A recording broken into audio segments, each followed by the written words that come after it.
నా ప్రియమైన బిడ్డా, నా మాటలు జాగ్రత్తగా ఆలకించుము. నేను ఎన్నిసార్లు చెప్పినా నీకు అర్థము కావడం లేదు ఎందుకని నేను చాలాసార్లు చెప్పాను కదా, నీవు నా మాట లెక్క చేయడము లేదు. ఇప్పుడు జాగ్రత్తగా వినుము. మహోన్నతుని చాటున నివసించువాడే సర్వశక్తుని నీడను విశ్రమించువాడు. ఆయనే నాకు ఆశ్రయము, నా కోట, నేను నమ్ముకుని నా దేవుడని నేను యెహోవాను గూర్చి చెప్పుచున్నాను. వేటకాని ఉరిలో నుండి ఆయన నిన్ను విడిపించును, నాశనకరమైన తెగులు రాకుండా నిన్ను రక్షించును. ఆయన తన రెక్కలతో నిన్ను కప్పును, ఆయన రెక్కల క్రింద నీకు ఆశ్రయము కలుగును. ఆయన సత్యము కేడమును డాలునయున్నది. రాత్రివేళ కలుగు భయమునకైనను, పగటివేళ ఎగురు బాణమునకైనను, చీకటిలో సంచరించు తెగులునకైనను, మధ్యాహ్నమందు పాడుచేయు రోగమునకైనను నీవు భయపడకుందువు. నీ ప్రక్కన 1000 మంది పడినను, నీ కుడి ప్రక్కను 10,000 మంది కూలిలను అపాయము నీ యొద్దకు రాదు. నీవు కన్నులారా చూచుచుండగా భక్తిహీనులకు ప్రతిఫలము కలుగును. యెహోవా నీవే నా ఆశ్రయము అని నీవు మహోన్నతుడైన దేవుని నీకు నివాస స్థలముగా చేసుకునియున్నావు.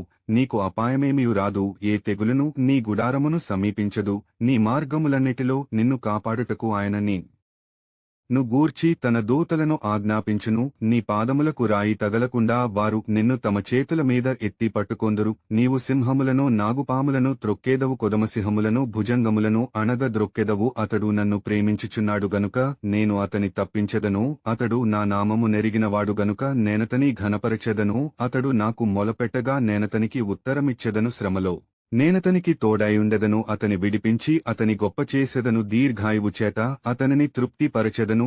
నా రక్షణ అతనికి చూపించెదను. కీర్తనల గ్రంథము 91వ అధ్యాయము 1 నుంచి 16వ వచనము వరకు. ప్రియమైన నా బిడ్డ, నీవు నామీద ఆధారపడితే నీవు ఎక్కడికి వెళ్లినా మీకు అపాయము రాదు. చీకటిలో సంచరించు తెగులునకైనను, మధ్యాహ్నమందు పాడు చేయు రోగమునకైనను నీవు భయపడక్కర్లేదు. అలాగే నీవు తలచిన ప్రతి కార్యము నేను నెరవేరుస్తాను. నీ ప్రయాణంలో నా దూతలను ముందు పంపి మార్గము సరళము చేసి వెనక నుండి నేను నిన్ను నడిపిస్తాను. నీ కుటుంబమును ఆశీర్వదిస్తాను. నిన్ను పై వానిగా ఉంచుతాను గాని క్రింది వానిగా ఉంచము. నిన్ను తలగా పెడతాను కాని తోకగా పెట్టండి. కాబట్టి నా ఆజ్ఞలు పాటించి నా చిత్తప్రకారముగా జీవిస్తే మీకు ఏ కొదవయో ఉండదు.